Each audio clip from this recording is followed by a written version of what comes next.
हाय, नमस्कार. मी स्नेहा कोगदे फॅमिलीमध्ये पुन्हा एकदा तुम्हा सर्वांचं खूप सारं स्वागत करते. कशा आहात तुम्ही सर्वजण? आशा करते तुम्ही सर्वजण मस्त मजेत आणि भरपूर आनंदात असाल. सो पुन्हा एकदा very good morning first of all. आणि त्यानंतर today I am very much excited. म्हणजे काय सांगू तुम्हाला, फायनली मुलांच्या शाळा स्टार्ट होत आहेत. फायनली माझा असा एक मस्त डिफाईन रुटीन मी सेट करू शकणार आहे. त्यासाठी सर्वात आधी चला आंघोळ करते, नंतर तुम्हाला भेटते. सो चेहऱ्यावरनं दिसत असेल आनंद तुम्हाला. सकाळचे आता फक्त 6 वाजलेत. आंघोळ करून बघा मी मस्त रेडी झालेली आहे. आता तुम्ही म्हणाल कोण होतं सकाळी सकाळी इतकं रेडी? पण मी होते. सवय आहे मला. सवय आहे म्हणजे आता या उन्हाळ्यात सर्व सवयींचा बँड वाजला होता. पण आता चला रुटीन एकदाचं सेट करायचं आहे म्हणून म्हटलं चला सुरुवात छान फ्रेश होऊन करूयात. मस्त अशी आंघोळ केली, छान अशी फ्रेश झाली आणि त्यानंतर लगेच किचनमध्ये येऊन गॅसचा ओटा पुसायचं वगैरे ही माझी डेलीची सवय आहे. लवकर उठू दे लेट उठू देत, म्हणजे झोपताना तर गॅसचा ओटा क्लीन करून झोपते मी, पण उठल्यावरही पहिलं काम तेच करते. त्यानंतर असंच शेगडीचं फॉर्मॅलिटी म्हणून दर्शन घेते. माहीत नाही सवय पडलेली आहे. गॅस रात्रीचा बंद असतो म्हणजे मी आवर्जून करते. आधी मला सवय नव्हती बघा गॅस रात्रीचा बंद करायची. पण 5-6 वर्षापूर्वी मी एक अशी न्यूज बघितली होती का रात्री म्हणजे सर्व छान झोपलेले आणि अचानक सिलेंडरचा वास यायला लागला आणि उठून बघायला गेले हजबंड वाईफ आणि त्यांनी फक्त लाईट लावला तर तेवढ्यात तो ब्लास्ट झालं सिलेंडर आणि सर्व संपलं. ती लोकं संपली, त्यांचं घर संपलं, सर्व गेलं. सो तेव्हापासनं न चुकता जे आहे मी सिलेंडर रात्रीचं बंद करते. बरं चला आता आधी कणिक भिजवली म्हणजे कसं इतर आपल्या कामं होईस्तोवर कणिक छान मुरते आणि पोळ्या मस्त फुलतात. जितक्या पोळ्या फुलल्यानं तितक्या त्या नरम राहतात आणि म्हणजे टिफिनला द्यायला बरं पडतं जरा. आजचा मेनू काय हे खरं तर आमचं रात्री डिस्कस झालेलं, बऱ्यापैकी डिस्कस झालेलं. पण तरी पिहू उठला आणि मला हे नको ते नको त्याचं जे आहे चाललेलं. त्याचं म्हणणं होतं पहिल्या दिवशी भाजी पोळी मुलांना कोण देतं असं. पण मीही फार हट्टी आहे त्या बाबतीत. मीही भाजीपोळी बनवलीच, पण ब्रेकफास्ट दोघांसाठी वेगवेगळा जो आहे मला बनवावा लागला. इथे माझी बरीच धांदल उडाली, बरीच घाईगडबड झाली. कारण आता गॅसचा ओटा बघा छोटूसाच आहे, छोटू नाही बरा आहे, पण तरी तिथेच कॅन ठेवलेली, तिथेच लोणचं ठेवलेलं, तिथेच आता मी मसाला भेंडी केली त्यामुळे मिक्सर काढलेलं आणि बऱ्याचशा गोष्टी. सो त्यामुळे चला आता पटपट स्वयंपाक करते, त्यानंतर टिफिन वगैरे भरते आणि नंतर तुम्हाला भेटते.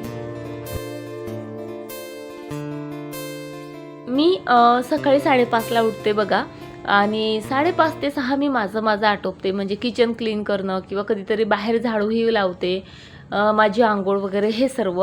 तसं तर मी जरा लेट उठली तर चालतं, पण मला आरोहीची वेणी घालायची असते आणि काय होतं म्हणजे जरा लेट उठलं ना कामं आरामात होतात, पण थोडीफार चिडचिड म्हणजे व्हायची ती होतेच कितीही प्रयत्न केला तरीही.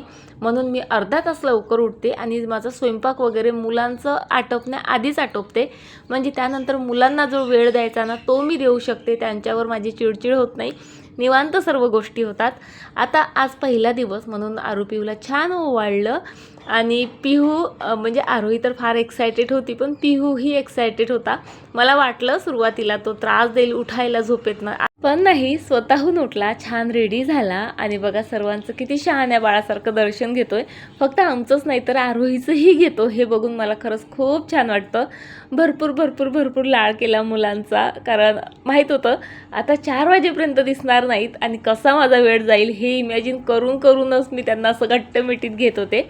आणि फायनली मुलं शाळेत गेली. पण माझी धावपळ बघा इथे तुम्ही, म्हणजे इतकं लवकर उठून सर्व आवरून काहीतरी राहतंच. पिहूचं आयकार्ड राहिलं, पिहूची बास्केट राहिली, माझं हे दे, माझी चावी दे, माझं असं कर, माझं तसं कर, असं जे आहे घरच्यांचं चाललेलं असतं आणि त्यामुळे मग माझी जरा धावपळ होते. पण या धावपळीतनंही आपल्याला भरपूर आनंद मिळत असतो नाही का. चला आता मुलं गेली शाळेत, आता पटपट जे आहे घर आवरते. आता म्हणजे मुलांना ओवाळलं पण त्यांचं तोंड गोड केलं नाही. साखर दिली मी हातात पण ती काही त्यांनी खाल्ली नाही आणि ते आरोहीच्या पप्पांना टोचलं. आणि पहिल्या दिवशी मुलांना काहीतरी म्हणजे तोंड गोड झालंच पाहिजे असं त्यांचं म्हणणं होतं. ती मुलांना सोडायला गेलेत आणि मला शॉपमध्ये पाठवलं. मी चॉकलेट घेऊन आली, मुलांना दिलं आणि तेव्हा कुठं त्यांचं मन समाधान झालं की ठीक आहे, मुलांचं गोड तोंड केलं आहे आपण. सो फायनली 2 महिन्यानंतर मुलं गेली शाळेत. घर असं शांत झालं की काय सांगू.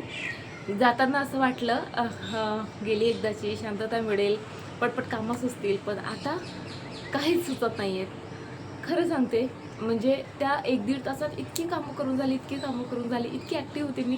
ॲक्टिव्ह नाही म्हणता येत, पायाला अगदी भिंगऱ्या लावून होत्या. मम्मा हे पाहिजे, ते पाहिजे, आज भाजीपोळी नको, आज हे नको, आज ते नको, फर्स्ट डे आहे, फर्स्ट डेला हेच देऊ का. सकाळपासून जसे उठले तेव्हापासून त्यांची सतत कंटिन्युअसली ज्या फरमाईश चाललेल्या होत्या. दिलंय काही त्यांच्या मनानुसार, पण काही माझ्या मनानुसार. कारण आता त्यांना तर चटपटीतच पाहिजे, पण आपल्याला न्यूट्रिशन पुरवणंही गरजेचं असतं.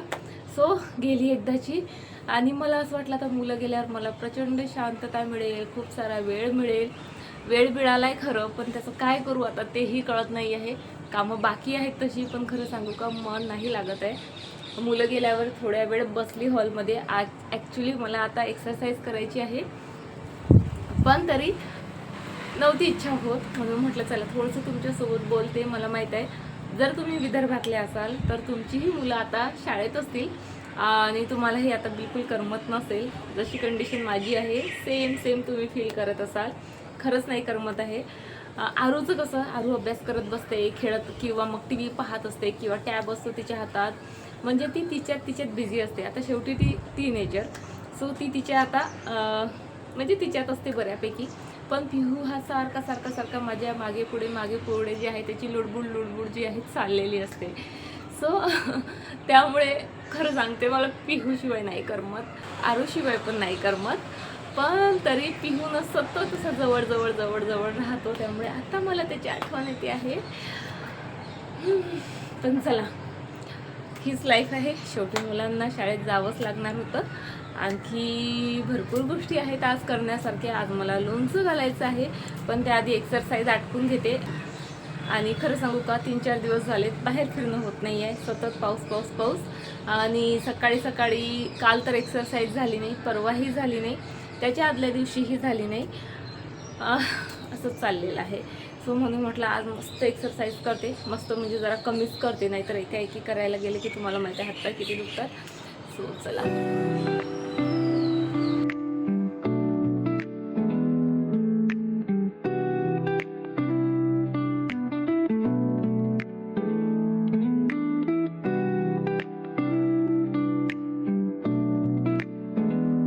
एक्सरसाइज झाली, फक्त 5 मिनिटाचा ब्रेक घेतला आणि लगेच ब्रेकफास्ट करायला घेतला, कारण प्रचंड भूक लागली होती मला. तरी एक्सरसाइज झाल्यावर 15 मिनिटं मी काही खायला पाहत नाही, पण आरोहीच्या पप्पांनाही ऑफिसला जायचं होतं आणि म्हणजे आता जेवताना म्हणा किंवा ब्रेकफास्ट करायचा असू दे, सोबत कोणी असलं की जरा मजा येते, खाण्याचा इंटरेस्ट येतो, आनंद मिळतो. सो त्यामुळे म्हटलं जाऊ देत, आज लवकर त्यांच्यासोबतच जे आहे ब्रेकफास्ट केला. ते गेल्या अशी कामाला लागले ना, म्हणजे तुम्ही असं म्हणू शकता की मी ते घराबाहेर जायची वाटच बघत होते. ते गेल्यानंतर आधी झाडून काढलं, पोछा मारला आणि लगेच जे कैऱ्यांना काल मीठ आणि हळद लावून ठेवली होती ना, त्यातलं सर्व पाणी काढलं आणि आता इथे हॉलमध्ये ते सुकायला ठेवते आहे.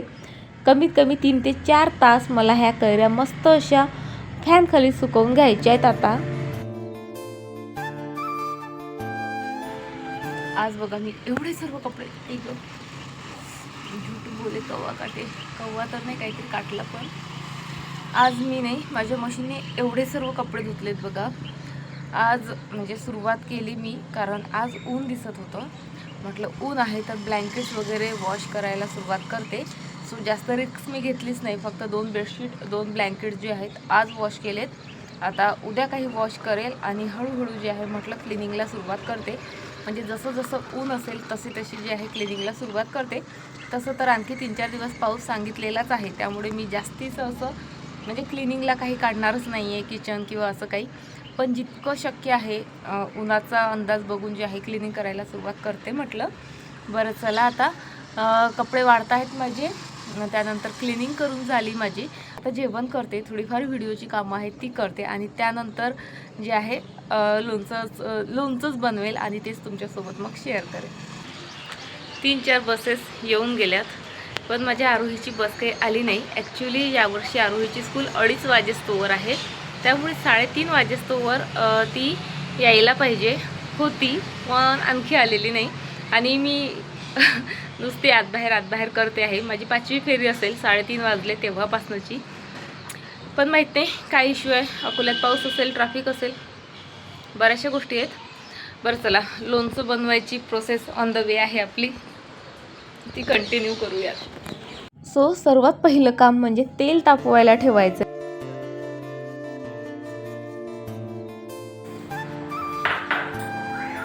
सो लोणचं बनवायला मी सुरुवात केलेली आहे. आवाज खूप येतोय, ठीक आहे. सो मी लोणचं बनवायला सुरुवात केलेली आहे. दरवर्षी मी याच पद्धतीने बनवते, तेच सेम प्रमाण मी इथे आता कॅरी करते आहे. फक्त यावेळेस जे आहे मी ना मोहरीची डाळ जरा जास्त घेतली, कारण आमच्याकडे मसाला लोणच्याला जास्त हवा असतो सर्वांना. सो त्यामुळे दरवेळेस मी एकच पाव घेते, पण यावेळेस मी अर्धा किलो मोहरीची डाळ घेतली.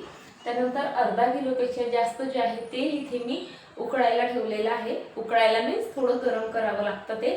त्यानंतर पोहे खायचे 3 चम्मच जे आहे धने भाजून घेतलेत आणि तेवढीच जे आहे सोप भाजून घेते आहे. आणि नंतर तुम्हाला एकदाच दाखवते की काय काय कसं आहे ते. ओके, तुम्हालाही वर्षभर टिकणारं मस्त कैरीचं लोणचं बनवायचं असेल तर प्लीज व्हिडिओ शेवटपर्यंत बघा, अजिबात स्किप करू नका. मस्त आंबटगोड लोणचं असतं माझं. नेमकं म्हणजे मुलांची वाट बघून थकली आणि लोणचं बनवायला घेतलं आणि तेवढ्यात आरू आली आणि नाटकं बघा तिचे, मिठीत घ्यायला गेली तर अशी नाटकं करते. नाटकं म्हटल्यापेक्षा माहिती आहे का, खूप थकलेली दिसत होती ती. अगदी कीव येत होती माहिती आहे का तिच्या चेहऱ्याकडे बघितलं. त्यानंतर मी इमॅजिन केलं आरूचे हे हाल आहेत, माझ्या पिहूचे काय असतील. पण तितक्यात पिहूही आला माझा आणि मग त्याचं चाललेलं मम्मा असे झालं, मम्मा तसे झालं, टीचरनी असे म्हटलं. आणि त्याचे वर्कबुक वगैरे कंप्लीट केलेले असल्यामुळे त्याचं कौतुक भरपूर झालं, ते तो सांगत होता. सो मुलांचं सर्व आटोपलं आणि मुलांसोबत इथे सिंचन पाहता लसूणही निवडून घेतला, तो बाकीच होता माझा. सो फायनली झाली माझी सर्व तयारी करून. आता लोणचं बनवायला घेते. आता साहित्य काय कसं घेतलं ते मी तुमच्यासोबत शेअर करते. माझं प्रमाण यावेळेस जरा थोडं म्हणजे जास्त घेतलेलं आहे मी. सो यावेळेस ना मी 3 किलो कैरी घेतली. खूप मस्त आंबट चुटूक जी आहे कैरी आहे. त्याला मीठ आणि ते मी सांगितलंच काय प्रोसेस केली ते. त्यानंतर आता इतर जे जिन्नस आहेत ते सांगते. सो इथे मी अर्धा किलो हे मीठ घेतलेलं आहे टाटाचं. त्यानंतर 1 चम्मच मेथीदाणा भाजून घेतला, 1 चम्मच मिरे भाजून घेतले, 1 चम्मच लवंग भाजून घेतली आणि 3 गाठे लसूण सोलून तो अर्धवट ठेचून घेतला. त्यानंतर 1 मोठा चम्मच ना हळद घेतली, तितके 1 मोठा. त्यानंतर इथे बघा 2 मोठे चम्मच हळद घेतली आणि इथे 3 चम्मच जे आहे धने घेतले, ते भाजून अर्धवट कुटले. तितकीच जी आहे सोप भाजून अर्धवट कुटली. त्यानंतर 1 मोठा चम्मच इथे मी जे आहे लाल तिखट घेतलेला आहे. अर्धा किलो गूळ मस्त खिसून घेतला आहे, खिसून घेतला आहे. आणि इथे अर्धा किलोपेक्षा थोडं जास्त जे आहे ऑइल घेतलेलं आहे मी. आणि बऱ्याच जणी म्हणजे शेंगदाण्याचं तेल वापरतात लोणचं घालण्यासाठी, त्याने चविष्ट होते असं म्हणतात. पण आमच्याकडे शेंगदाण्याच्या तेलाचा स्मेल कोणाला आवडत नाही, म्हणून मी जे राईस ब्रेन ऑइल वापरते ना मी तेच घेतलेलं आहे. म्हणून मी जे सूर्यफूल तेल वापरते सो ते घेतलेलं आहे. राईस ब्रेन माझ्या तोंडात आलं कारण मी म्हणजे तेल प्रत्येक महिन्याला नाही तरी 2-2 महिन्यातून जे आहे वेगवेगळे ट्राय करत असते. कधी सूर्यफूल घेऊन येते, कधी राईस ब्रेन आणते, कधी आपलं साधं सोयाबीन आणते. फक्त शेंगदाण्याचं फल्ली तेल आमच्याकडे कोणी खात नाही, सो ते कधी आणलं नाही. तेलाचं कोणतंही तेल घेतलं तरी सारखंच. त्यानंतर इथे रामबंधूचा तयार लोणचे मसाला हा घेतला. यामध्ये तसं तर सर्वच असतं. हा असला की तुम्ही ह्या सर्व गोष्टी स्किप केल्या तरीही चालतात, म्हणजे फक्त तेल गूळ जे आहे ते टाकावंच लागतं.